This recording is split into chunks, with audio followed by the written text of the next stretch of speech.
Good evening. I'd like to first thank JANASAMSKRITI for having invited me to deliver this very prestigious lecture in memory of AKG. And must say, when I turn around and look at the list of people who have delivered it before, it's more than a little intimidating. And maybe because there are so many doctorates in this list, I was also conferred upon a doctorate today. I humbly submit that I am not Dr. T.M.Krishna, I am just T.M.Krishna. But I understand for 31 years you've been saying doctor, so in the 32nd year you probably also said doctor. So I, with great graciousness, accept your PhD offer to me. Before I begin, I'd like to say something I say often, and it's important that I state it up front, that I'm speaking as a singer.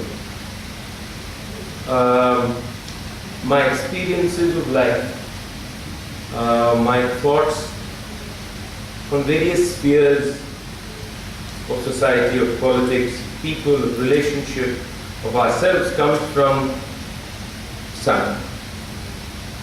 To me, it is sound and music that gave me a window into only attempting, a possible more sensitive understanding, critical understanding of myself, the environment, and all the people and creation itself that exists around us. So I speak as an artist, and I'm not as well read as so many of the academicians and scholars here. I'm not a historian, I'm a dabbler of sorts. So I speak as a musician, as a singer, and whatever I say comes from that experience that sound has gifted me. Why this topic? Why fear in freedom? Well, the obvious immediate reaction would be, is the context that we live in today. The environment that we live in today, the politics of today, the kind of government we have today. And that's the immediate obviousness of why I chose this topic. But I think there is a deeper reason why a topic like this is important for me. Because these two words, fear and freedom, are usually placed independently. They are discussed independently. Freedom is sought to be lacking fear. And fear is thought as being a freedomless situation. So in a way, we have also boxed these two words in separate domains. And therefore, maybe because of that, we don't see how they actually relate with each other and actually coexist. Which is fundamentally why we are having this conversation, fundamentally why we are all perturbed and bothered. Coming from the world of art, we are very, very arrogant people, artists. We somehow believe in our minds that we have captured this idea of freedom. That irrespective of everything, somewhere inside us, we know what freedom is better than most of you sitting in this room. That when music happens, we are levitated in a way that unbinds us from any kind of constriction, unbounds us from any kind of limitation, and that we in some way escape all these real, very known fears and limitations, and that time we are absolutely flying in the sky. This is as problematic as thinking that freedom exists by itself. So for me, this is also a topic that allows me to ramble about my own field to some extent, rather myself as an artist more than the field. And therefore, it's important for me, shall we say, in public, just perform an inquiry of these ideas. I'm not saying I found any solutions, or I'm not saying that I found any answers. This is what I like to call a public inquiry. And I hope you will all join me in it in the process of listening and the conversation that we will hopefully have. Actually what I'm going to do before I go into freedom is I'm going to just use another word, which is democracy. And I'm going to discuss freedom and democracy, and through democracy comes freedom, and I have a reason for that, which I will explain. The thing is, we speak about freedom and we have democracy. Let me place these two first. What is fear and what is democracy? The truth of the matter is, both these are some things we feel. You know inside you what fear is. You know inside you what democracy is. But both are abstract. Both by themselves are senses that we have within ourselves. To feel democratic, to feel the spirit of democracy, to feel the spirit of fear is both feelings. But both of them we can't capture in any physicality. We can't concretize it. Therefore, what we have done and what human beings usually do with any abstract idea is you construct mechanisms and systems by which these abstract ideas can create actual organization or functions in society. So if you take fear, for example, we all know fear, but if I ask you what is fear, you will not have an answer for it. You may say I sweat, you may say I can't sleep, you may say it's a nightmare, but that's all you can say. So what do? So we create mechanisms by which these feelings are enabled in society. So the mechanism could be anything. Patriarchy, caste, class, race, color. All these are mechanisms by which we can establish fear. So when I speak about fear and ask you what it is, you will only speak about the mechanism. You will not speak about the feeling, because the feeling is still abstract. So you will talk about issues of gender, issues of caste, issues of class. These are all humanly constructed mechanisms to enable the feeling of fear within every one of us. Democracy is not very different. Democracy too is a feeling. You know, especially in this country, we all know what democracy is, the idea of democracy we know. But in order to make it functional in society, we create institutions and mechanisms. So we create a constitution. Then we create rights, the idea of choice, the idea that a government is formed on the basis of choice. All these are mechanisms by which we establish the feeling of democracy in society. It's astounding that we do this with most ideas that we feel. We do the same thing with love too. Because if you ask you what it is, you don't know, you just feel it. So you create organizations that will enable that process. But that's where the danger somewhere begins. But in the Indian context, and for me, more than Indian context, we can't discuss democracy without using the word republic. There is, I think, a distinction between democratic setup and a democratic republic. Because what democracy gives you gives you choice, the right to choice, the right to choose. But what the republic does is it goes a step further. It says every individual is equal. It's a republic that hopes that we can create a society which is non-hierarchical. It is a republic which is the soul of democracy. If you take the republic out of democracy, democracy will collapse.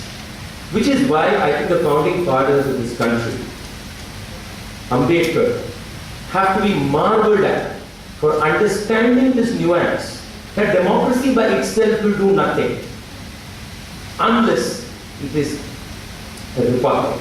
And only in a republic will you ensure that the spirit of democracy is enshrined in the way we do.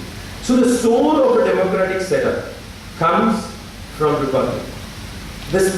need for democracy is what allowed us to chase the British away, allowed us to gain freedom. But it is the republic that hopes that we will remove our own demons within this country. If there was no republic, we want to be discussing the demons that we have within ourselves. And I'd love to discuss the demons that we have within ourselves. In other words, democracy is a right, republic is the sanctuary for that right. Now the problem begins, as I said, with these mechanisms. Once mechanisms are put in place, and I said I'll come to freedom from democracy, and because I feel in the context that we are discussing it's important we come from that side, is somewhere along the line certain blurring start happening. The blurring of the mechanisms that enable fear and the blurrings of the mechanisms that enable a democratic republican country or society. In order to enable us to be a society that is democratic, we create structures, we create institutions. But then for those institutions to function, make sure that they function, we have to create power structures. So we have to, be in a way, create a power hierarchy in order to enable a democratic society. Now this is where things start getting very, very, very blurry. So what do? We create social hierarchies, we create governmental hierarchies, we create power structures, we give power to somebody, we don't give power to somebody else, and we hope that we create enough checks and balances. And that's what a democracy tries to do. Create as many checks and balances so that the power structure that we have created does not abuse itself. But it is not as simple as that. Because we never ask the question, who's creating the power structure?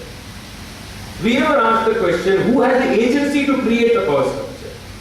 We never ask the question, what happens to the agency of the people who cannot create those power structures? So in a very unusual complication, sometimes, and I think that is true as much of most democracies as much as is of ours, the very institutionalization of the feeling of a democratic country leads to the institutionalization of hierarchies, the very hierarchies that you hope that democracy will demolish.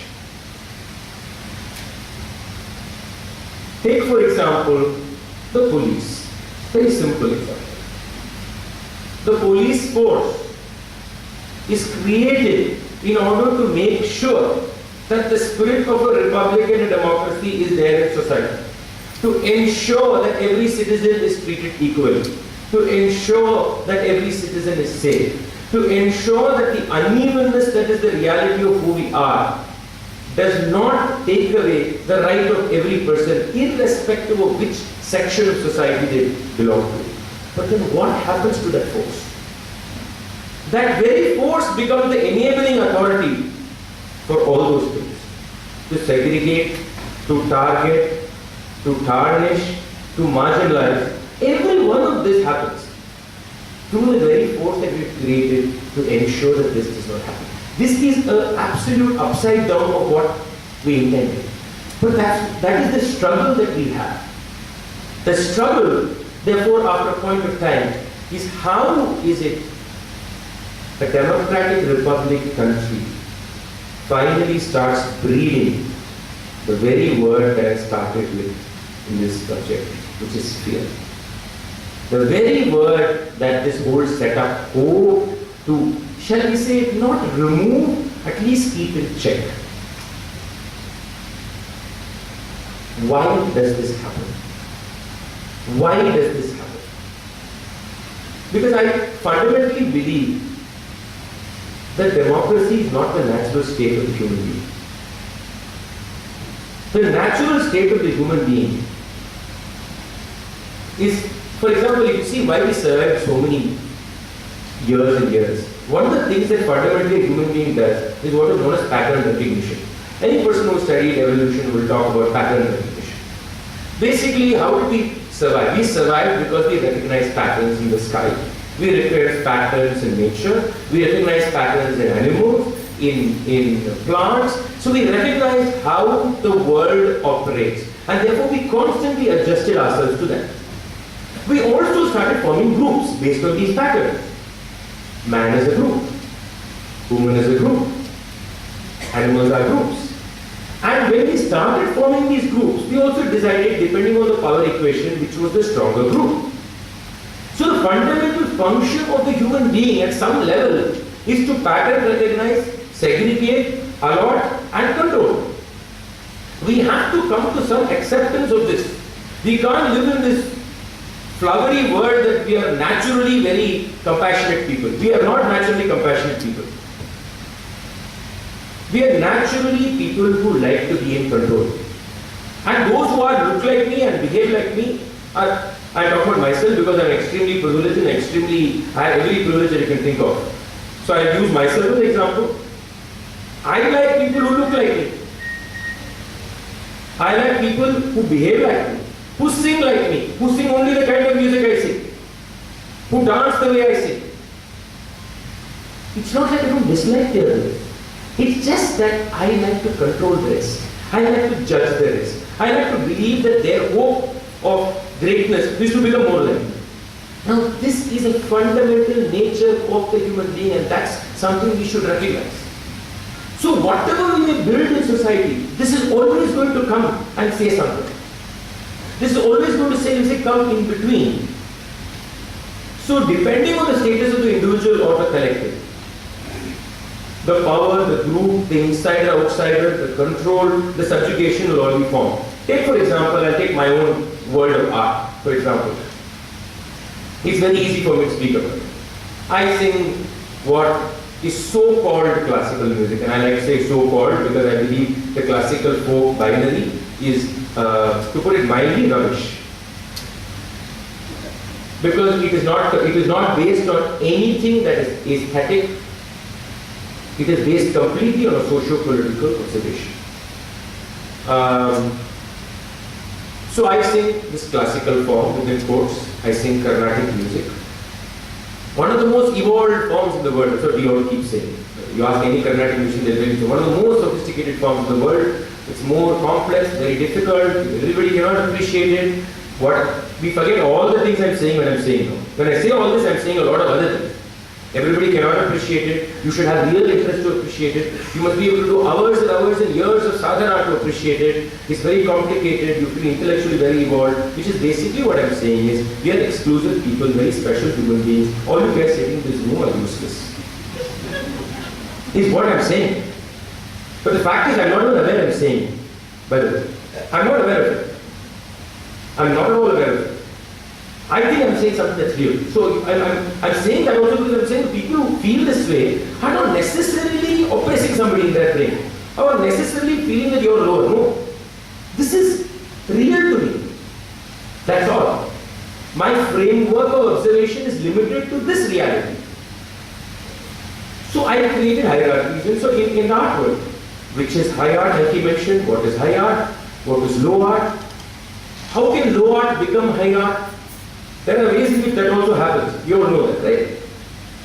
How can low art become high art? How should low art cleanse itself? Therefore, the people who belong to the high art will recognize it, respect it more. Now, all these are what? All these are mechanisms of control, mechanisms of power, mechanisms of demarcating who belongs where. So, if I take, and I'm saying the art world because again, the art world is supposed to be beyond all the politics and the sociology that we can discuss about art. That it's somewhere supposed to be a way by which you can capture something more. Art gives us hope. We'll all agree that art gives us hope. What art is a different discussion. But in that world, which I belong to, and I belong to the top tier, we've created a complete environment that is exactly opposite of everything I'm saying now. Everything I'm saying now, it's the opposite. So, what I'm trying to say is that it is in this environment that we're discussing fear, are freedom and democracy.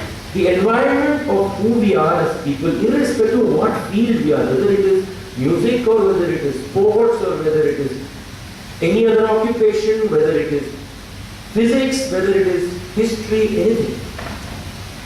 Now, so what is freedom? And what is democracy in a sense? A lot of this talk will keep straddling two words, if you want to forget two. One is an individual word, the personal, and the public. And those are my anchors to have this conversation, because we are very porous. And I keep flipping between the two. So pardon me if I keep jumping between the personal and the public. Now, freedom is a word that we use very often. And one of the things I like to do is to go and look at etymology of the word. Where do these words come? Because when you study the history of words, you also learn about human beings. Because every time a word's meaning changes, you know that society has done something with that word.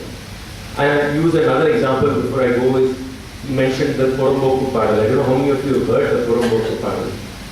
Now it's a classic case of a word. Poromboku is a Tamil word which has a very fancy English word. The English word is commons. When I say commons, it sounds very egalitarian, very inclusive, very open for everybody. When I say Poromboku in Tamil Nadu, it means you're abusing somebody. So those who don't know what Poromboku means in colloquial terms in Tamil Nadu, it means you're a good for nothing, useless person. Every Tamil cinema will have that word at least once. Pora Poromboku. So this is classic. Okay? Now, when a friend of mine, Nityanand Jairam, a very well-known environmental activist, sent me this song and said, can you do something with it? And it was, of course, the song is directly about the struggles of the people who live in North Madras. They are surrounded by power plants. The river, the fisher folk there, the river is destroyed. It is black. Fishing is almost impossible. Their life is destroyed. Their lungs are destroyed because of the fly ash. Fly ash has been dumped on what is known as Poromboku land. What is Poromboku? Poromboku originally meant shared commons, which means it could be grazing lands, it could be marshlands, it could be lakes, rivers, everything that society shares. And the beautiful thing about here is society is everybody. There's no hierarchy in this. In the idea, as always, in the abstract, always. But in reality there is. There are certain Porombokus you will protect, there are certain Porombokus you will not protect. So period of time, because the British decided that this is shared land, so therefore what is it? Revenue-less land. So revenue-less land becomes useless because the government can't make money out of it. So Poromboku became useless. But what is more dangerous in this? The people who live around the Poromboku then are also considered useless. They become nobodies. They are irrelevant to our conversation we are having today. Just look at how the changing of the meaning of a word changes the life of people. Because society then attributes priorities to other things. So that's why the words are very important. And I'd like to start with the word freedom. Well, one of the etymologies of the word say that it comes from, I'm not going into the German or Dutch or whatever, from free will. And I'm going to leave that word aside because I have a problem with that word. I'll come back to what I have, what the problem I have. But there's another source we can look at where it means peace. One of the sources of the word is peace. I think that is fascinating. That freedom can infer peace. How can freedom infer peace? And that's something that immediately struck me when I saw this. So, if freedom means peace, it means cohabitation. It means sharing. It means being together. It means a certain amount of giving. More than taking. It actually means more giving. It means care. So somewhere within the word freedom, or is the idea of peaceful existence. And it's not just about human beings, it's also about nature, it's about environment, it's about everything. But there has to be something else inside freedom, for freedom to know in which direction to move. What is its guiding force? What is it that gives it a radar to turn or not turn? And this is a word we often use, responsibility. There are a lot of people in this country who believe there's too much freedom in this country. You go to social media and you hear these people saying, there's too much freedom, you can say what you want. I think that these people have no idea what freedom is, or are purposefully manipulating that word. Freedom is now being equated to chaos. Therefore, we are being told that we need to be ruled, we need to be controlled, we need to be completely orderly, obedient people. But freedom comes with this inner energy, this inner force of responsibility. When I first read it, I wanted responsibility. I asked myself, responsibility to whom? Because my thinking of hierarchies immediately kicked in and said, if you say responsibility, but who is freedom responsible to? To whom? To the majority, to the minority, to the oppressed, to those in control, but who decides? But this responsibility is not that kind of responsibility. This is a responsibility that is like an ethical consciousness. A kind of an inner energy that creates a certain selflessness in direction. Freedom can never be too much when its inner energy is selfless. Freedom is selflessness, and that comes from an obligation, responsibility towards that selflessness. That's the beauty of freedom. So when people say with freedom there is responsibility, we use that, even teachers say that at school. Don't think you have complete freedom. You have responsibility. They don't mean this responsibility. They are not about responsibility towards them, towards what they dictate. No, but that's not what freedom is. It's a responsibility towards being selfless. It's a responsibility, it's an obligation to be caring of the other. That kind of freedom has to be in abundance. It cannot be limited. That kind of freedom will never create chaos. So, inherent in all this, like I said, is the joy of giving, joy of sharing. And all of this, so therefore freedom is not a rash act. Freedom is not just something that is done as a whim and a fancy. What about in the world of art? I said at the beginning that I speak only as a singer. I speak from the world of sound. And you may have wondered you may have found it very nice to listen to, but some people may wonder, what does he mean by this? All sounds very nice. But what does he mean by saying don't speak about freedom, fear and democracy from the world of sound? Let me just go a little anecdotal and come back. I learned Carnatic music from the age of 6. Like I said, I come from every privilege. My first privilege is I'm a man. My next privilege is I'm from high class. I don't know whether caste or class which has to be placed first. Maybe I'll place caste first. Gender, caste, class, English speaking. Not just English speaking, a certain kind of English speaking. A kind of English speaking that every people will listen to put it very simply. Now you know what I'm talking about, right? Okay, thank you. I don't look that bad. All these things are part of my privileges. Something that I may recognize in front of you, but something I also enjoy. That's also true. So as much as I sound very self-critical to you, don't believe that I'm beyond it. I'm not. I enjoy every one of this privilege. Okay? So I come from all this. I learned music. I learned Carnatic music. My family was a business family. I am the first professional musician in my family. And I started singing concerts. Very pleasurable, entertaining audiences, traveling the world, cutting CDs. All that was happening. How did I land up here? That's a question that I ask myself many times. I don't believe I had found an answer to it. But I can say, maybe this is what it is. Now, the thing about when have I found freedom in my art? Let me talk about that. When have I actually found?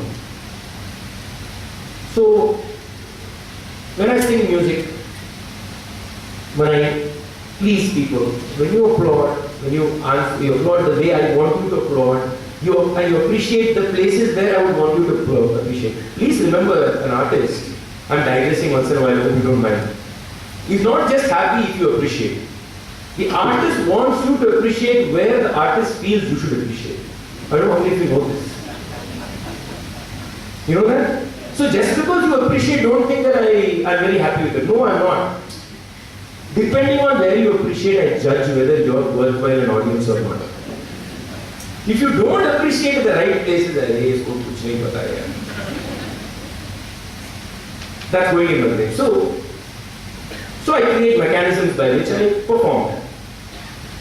But you know, the moments where I found freedom in the act of singing is when all this disappeared. Appreciation disappeared. Your acknowledgement disappeared. My own acknowledgement of my own greatness disappeared. Tyagaraja disappeared. Dikshita disappeared. Everybody disappeared. All I was surrounded within and around by was the sound of that music. And this is something everybody can relate to. In their own way. In your own way. You can relate to it. Because this is an experience every one of us has had. It was in those moments that suddenly I felt most, and I'm using this word now afterwards, like not during the time, most free. It was a kind of freedom that was scary. Because the freedom was not about me. It was not about pleasing you. It was not about the organizer. It was not about me worrying with the next concert I'll have an audience if I sing like this. All this didn't matter. Only the sound mattered. So as a musician, that's what bothered me. Why is that freedom not there in me as a human being? Was the question that bothered me. Why is it has to appear when I sing occasionally and disappear? And why do I also run away from it? Because I don't want it to be impermanence. That is the moment when I felt free and certain. And I think that's a moment of imagination. It's a moment of being able to imagine because you're imagining, not because the imagination is leading to something. What about the other word? Fear. And this word is fascinating, I'll tell you. Please, I'll ask you all to go and dig etymology of fear. Because it's a fascinating word. It has, I don't remember now, it is in some points, but I think there's some German or old German origin, I don't remember right. So what are its many meanings? It means to venerate, to revere, to stand in awe, piety towards God. I found all this fascinating. That fear can mean venerate, revere, stand in awe, and piety towards God is also one of its meanings in the past.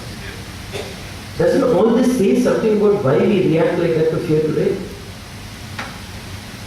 It does say something. It also means, of course, knowing that danger is coming, knowing that a calamity is falling. But all those things are also there. But these are also there.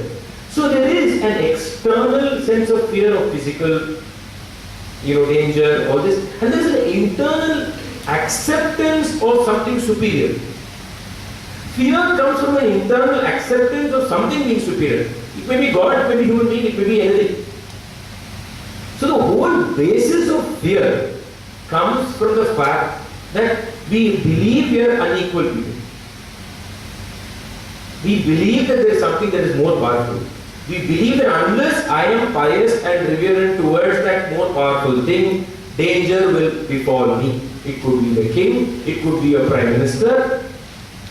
In Tamil Nadu, it could also be a chief minister. It could be anybody. So, and I think there are two people who have addressed fear in very interesting ways. One is, I'm going to use both of them, one is Shakespeare and the other is Tagore. Shakespeare in his Fear No More, very famous poem by Shakespeare, very interesting. It's a poem where he tells people not to fear death. The whole poem is about why we should welcome death, why we should not fear it, and why mortality is normal. But the irony of this whole poem is all the reasons he gives you for you not to fear death is because of all the fears that you have in the dream. So you read the poem, you talk about after you're dead, you have no fear of nature. After you're dead, you have no fear of tyrant or powerful. After you're dead, you have no fear of not getting food or shelter. After you're dead, you don't worry about freedom of expression. After you're dead, you don't worry about all these superstitions and all this. Very interesting. He's established every reason why you should fear when you're living. Hasn't he? The most beautiful way. Tagore does the opposite. And I like this pair. Of course, the very famous poem of Tagore about mind without fear. So he does the idealism of the living. While Shakespeare talks about the idealism of being dead, of not being fear of death, of mortality. This man talks about the idealism of what is the most fearless place. He says where knowledge is free, where we are not broken into fragments, where there are no narrow walls, where wisdom prevails, where there is reason and widening of thought. That's the kind of place of awakening. Now, if you put these two poems together, you see the complexity of fear and freedom straight. These two poems together reveal it quite beautifully. The complexity of why both in a way feed off each other, or both while celebrating one, we are in a way not celebrating the other. While being fearful, we are also curbing something. While imagining the ideal, we are forgetting reality. All these things are thoughts that can come to you. I'm not saying Shakespeare or Tagore are intentionally saying that, but I think those are thoughts that are triggered in my mind and could be in some of your minds. So, let me now speak as an artist again. I'll keep switching back to this. When I felt fear, I believe in my mind, and I say this many times in the public, that one of the gifts I have is I don't get scared very often. To some extent that is true. To some extent it's not true. I am fearful that tomorrow nobody will come to my concert. It seems like a very simple thing. For an artist, it's not a simple thing. That people will forget T.M.Krishna. People will forget the music I play. I fear that my identity will be lost. Every human being fears that. Within their own circles. Every institution fears that. Every powerhouse fears that. The greatest fears within ourselves are the fears that make us do the ugliest things in life. Because these fears make us become more violent, more on the face, and force other people to constantly look at us. Now take for example our Prime Minister.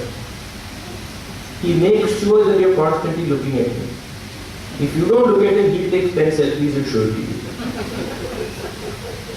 I believe it comes from extreme fear that he will be forgotten one day. Because I do believe fear feeds narcissism. Fear feeds satisfying people. Fear feeds controlling those who may not be satisfied with me. So, fear is a very... But when have I felt fearless? Have I felt ever fearless? Have I felt moments in which where I am fearless? Yes. I think, again, just like freedom in art, it is those moments of utter honesty.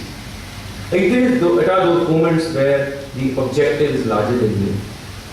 It is greater than myself. I think those are the moments that we felt fearless. Everybody knows the word nirbhaya now in this country. We look at three words: bhaya, nirbhaya, and abhaya. Bhaya is fear. Nirbhaya is a present context where you create an environment where there is no fear. So it is a securing environment. It is a nirbhaya. Abhaya is the ideal, where you are fearless. You are completely fearless, irrespective of the environment. I'm going to pause here again and say a few things about this. I spoke about fear as an oppressive tool. But fear is not the same for everybody. Neither is freedom for everybody. For me, fear is only beyond a certain secure zone. There is still a zone in my life where I don't think of fear. Suppose I was just singing concerts for an audience all my life. I'm extremely secure within that. Within that environment, I have not reached that point of fear. So each one has that in their own circle.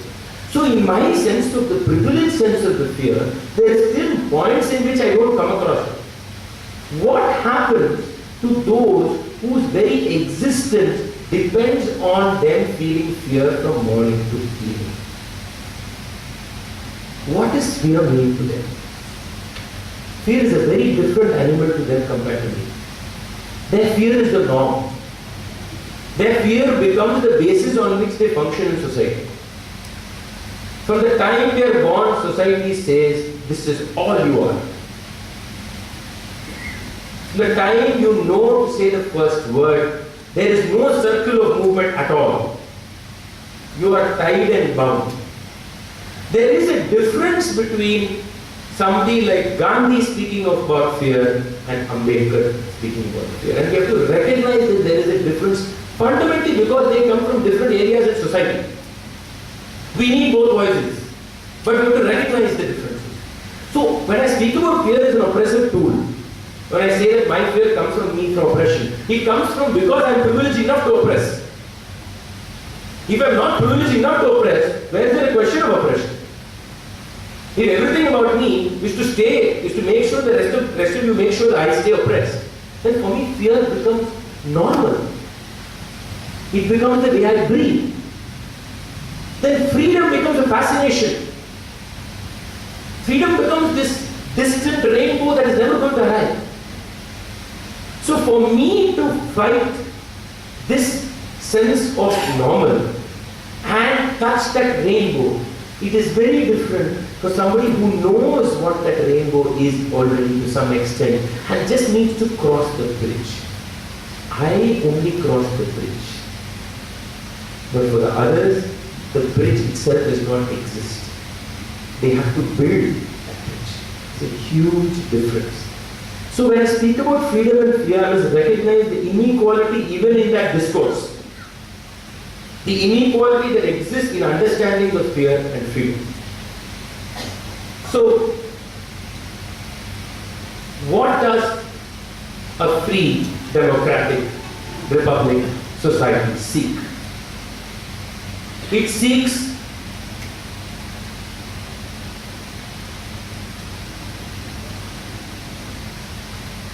seeks freedom, equality, rights, multiple voices, care, empathy, and responsibility. In a sense, what it seeks is that it hopes and prays that we can shift the human being from being just a machine of control, a machine of order, to a person who is sensitive and responsive to themselves and the outer.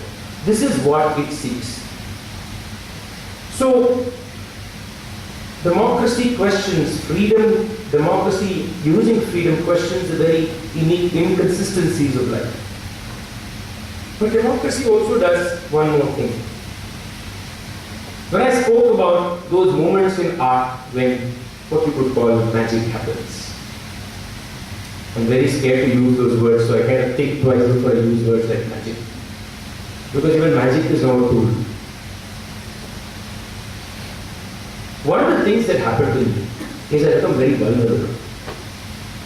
Because in experiencing that kind of freedom, that kind of sharing, I recognize my inability to control, I recognize my own inconsistency, I recognize, shall we say, my own ugliness.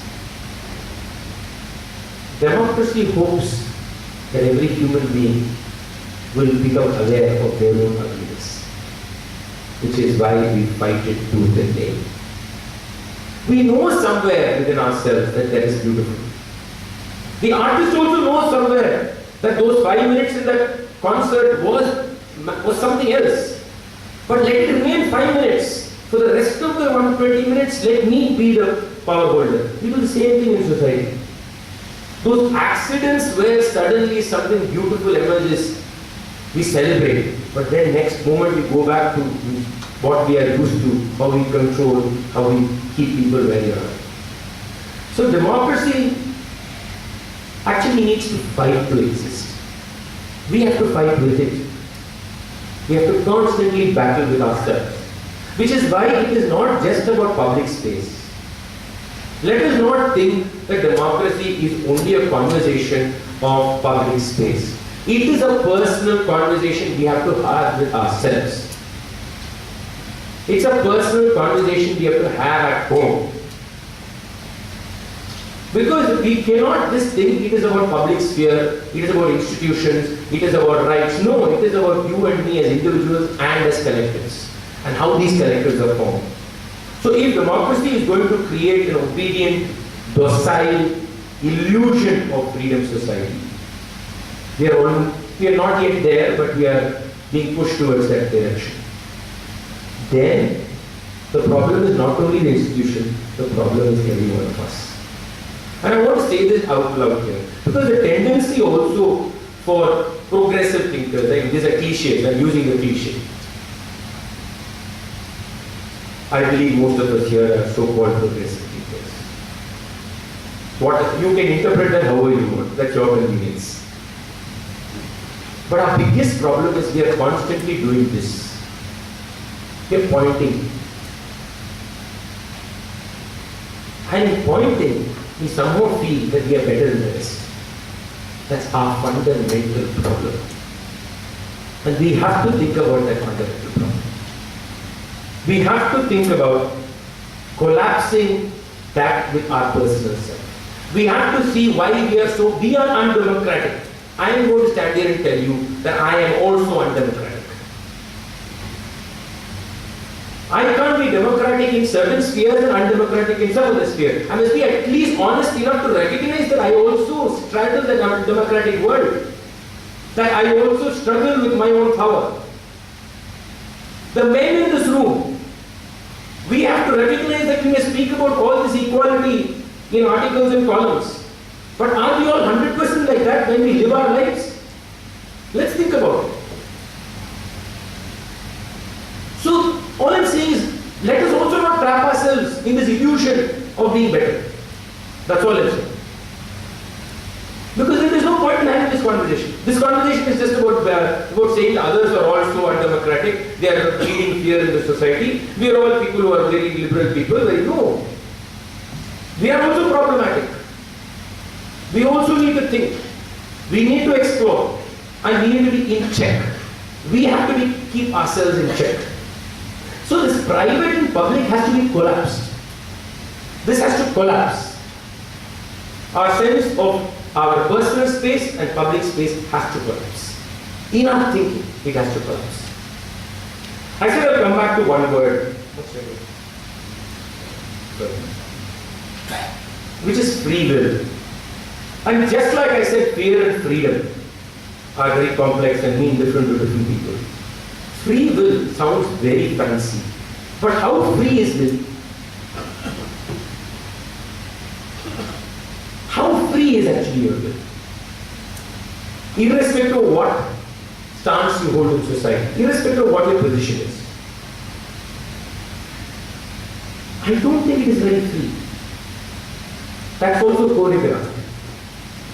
If you belong to a certain way of group of people, you want to more sound like those group of people. Your choices are decided by the group that you belong to. Because you don't want to antagonize that group. It doesn't matter left, center, right, half right, half center, whatever. We all want to satisfy the group that we belong to. We all want to do that. So where is free will in this? Can you stay in the group and stay out of the group? Stay out of the group and stay in a group. Can we truly do that? So when you say freedom comes, freedom is free will. Where is there free will? Among everybody. We have to think about it. Because we are also behaving like programmed human beings.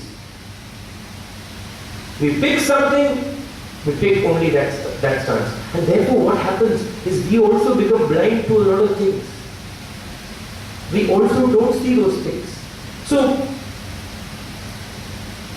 we have that. I brought this here because choice as being something that is truly free, or decision as being something truly free, is something I think an illusion that we have convinced ourselves of. I don't think it is true. So we have to ask why we are here today as a country. Let's talk about what we are today. We created this dynamic constitution. We created a constitution that has the ability to regenerate, reevaluate itself. A constitution that is deeply awakened in many of the things it says. It's very observant.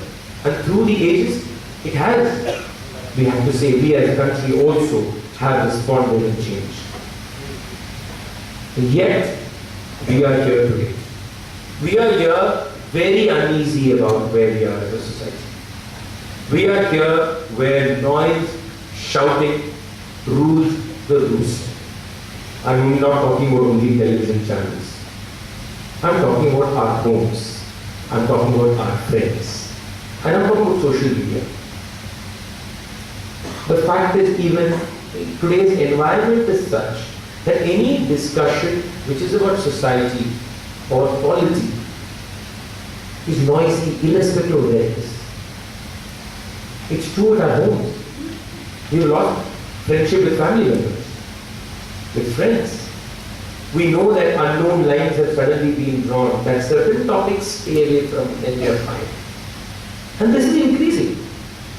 Why are we here? Why have we reached this point? Why is this happening in this framework? And that I think has discussed about how the framework itself has some way created this problem. If you question what is today being accepted, you're anti-national. In fact, even reflection is being questioned. I think thinking itself is becoming a problem nowadays. If you think too much, there is a problem. If you follow, if I tell you an example, in Delhi, so I'm saying it, don't put this in Chennai because I won't get permissions after this. So I tell you why, I don't know. So we had to do some event and we went to, God, I already put make sure it doesn't come on YouTube, any permissions necessary. So we went to the police and wanted permissions. A very nice person we met and we spoke to him and he was very nice to me, very pleasant, and he said, okay, no problem, Mr. Krishna, we'll give you the permission, whatever. So I said, no, we're doing this good, we're saying all the good things we're doing. Telling all the good things, this is society related, blah, blah, blah, blah, blah, convincing this man that he should give it permission. So he said, no, you look at everything positively, I look at everything negatively. So it's actually a statement he told me. He was a police person. So he told me, you say, I say if you do all this outside, there will be problems. Tomorrow there will be some strike. Tomorrow some 1% will do something. So basically what this gentleman was telling me is stay at home.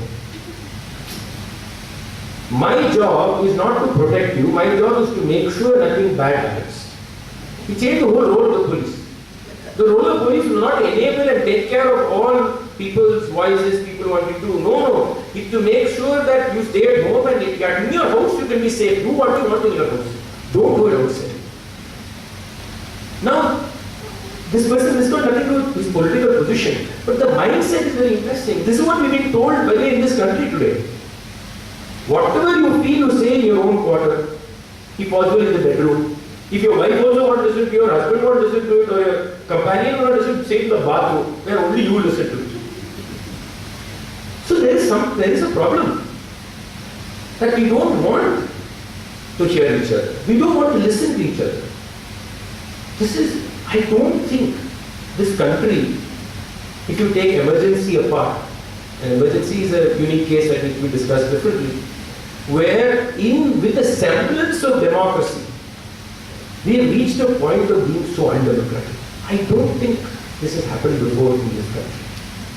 That the illusion of democracy is placed so firmly that we have become as a society very undemocratic. And what has always astounded me, and I don't know whether I have an answer to this, how come a majority of this country has been convinced that they are a minority? Fascinating. Isn't it actually? Just think of it objectively. Let's not don't get emotional about it. So a majority of the country is convinced that it's a minority. A majority, it's stunning. And it's a feeling, and these are not bad people, They're people like you and me. They don't have some evil plans for this country or something. No, they're just people like you and me. Let's look at it that way. So why is this feeling so embedded in their heart? They feel it. By the way, you have to believe that these people feel it. They feel it within, that they've been ignored for so many years, that nothing was done for them, that this country in fact got birth only suddenly in 2014. Till then we were a dead country. They actually feel this. No, you can say all this is brainwashing, all this is media, you can say all this. No, but there's something more to it. It's not just media and brainwashing. Something has happened for this feeling to be. The feeling is being exploited is a different thing. Feeling is being exploited, yes, but the feeling is real. Because this feeling is a feeling of fear. This is fear. Why did we allow this fear to remain and simmer for so many years? We have to ask this question. Because if we had addressed this fear, maybe we will never be here. Maybe, I don't know. Maybe I'm wrong. I'm no political analyst, so I don't know. So we have to think seriously about this whole situation that we are in today. And why we are in this situation. Because the fear and the illusion of freedom are being played as two sides. And most people believe in it and are convinced by this. When I speak about art, democracy and fear, I gave you examples of how art operates within the fear and art can experience itself beyond the fear. And I'll go back to my own experiences in playing in this duality, these shades that appear as an artist. And it is the fear in my practice of the art that allows me to reign, that allows me to stand before you here. But it is the freedom in the art that allows me to become a better human being. Which is why for me, the discussion on freedom and fear is essential. And I think at some level, I like to say that art and freedom and democracy are intertwined. Because both seek desperately to make us better people. And what is amazing is, I want to break, that is my interpretation, that they believe art is there in nature, art is there. No, art is a human action. Art is a willed human creation. Art is not there by itself. If you say that the nightingale's voice is beautiful, the nightingale did not say it. You listened to the nightingale and said it. Therefore, you decided that is musical. The nightingale did not decide. And what are the parameters on which you decided was musical? Based on what you decided music was. Therefore, art is a human creation. It's a human creation, and the fascinating thing about it, the human mind is for me the greatest celebration. If there is a God at all, for me it is the mind. if there is a God at all, it's the mind. Astounding how the human mind realized, even before we thought of things like democracy and all these things, that in order to enable human beings to feel, you create multiple triggers that will make the human being feel in so many different ways. That's why you have so many art forms. Why do you need so many art forms? All art forms don't do the same thing. They do different things because they have different triggers. They allow you to experience things differently. A song in a movie are two different experiences. Therefore, the human mind figured this out quite fascinatingly. That you need multiple triggers to make us sensitive, to make us respond, to make us see within and beyond. And then we also realized that politically and socially we needed mechanisms that will also question exactly the same things, which is why we went to democracy and created a republic. Because we said we also need systems by which people reflect, systems by which they question, systems by which they try and become better people, systems by which they recognize the hardships of the other, systems by which they also recognize their own limitations. So democracy is not just a constitutional word. It is the spirit of a way of living, a way of being, which we have enshrined in a form. Therefore, if you don't want that to descend to where we are today, you have to remember that inner energy.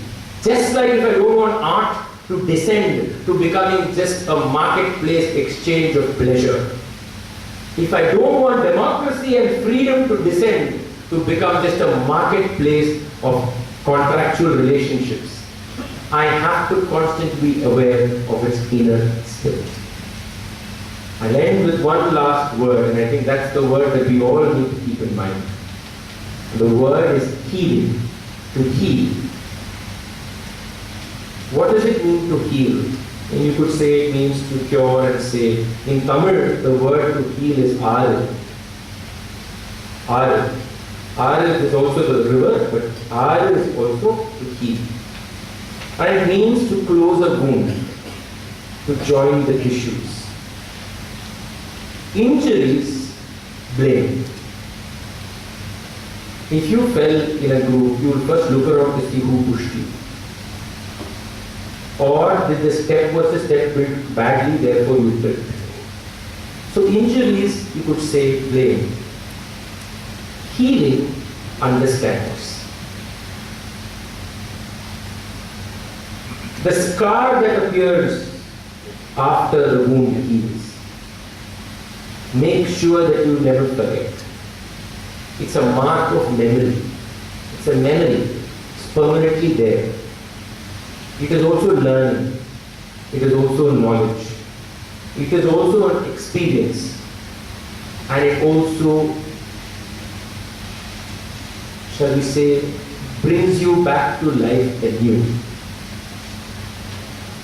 And the scar makes sure that you can't cleanse. You can't erase it off and say this never happened. You can't wipe it off and say, oh, like now they're trying to do with history, for example. That never happened. This man never existed. This person never did that. This person was actually this. You know, these are atoms in which you erase, you manipulate and change. A scar will never allow you to do that. If I have a scar on my leg, every time I look at the scar, I know what happened. I know where it happened. I've learned from it. And I hope that from that learning, there's something that has changed in you. The greatest fear for us, I think in today's context, is that we should not forget how to heal. Because the day will come when we need to heal. We will need to remain true to our sense of freedom, true to the spirit of fearlessness, true to the empathy of responsibility, and true to what is enshrined in our Constitution, the idea of a democratic republic. And if we remain aware of the scars, and allow ourselves to heal, then the scar will make sure, it will make sure that the past is always remembered. And it will also be a symbol of our democratic strength. Our responsibility today is to make sure that in the future, when we will need to heal, we keep the scar, we watch the scar, we learn from the scar, we don't ignore people, we make sure that the fear that has been instilled upon people for various reasons is never again instilled upon the people of this country. Thank you very much.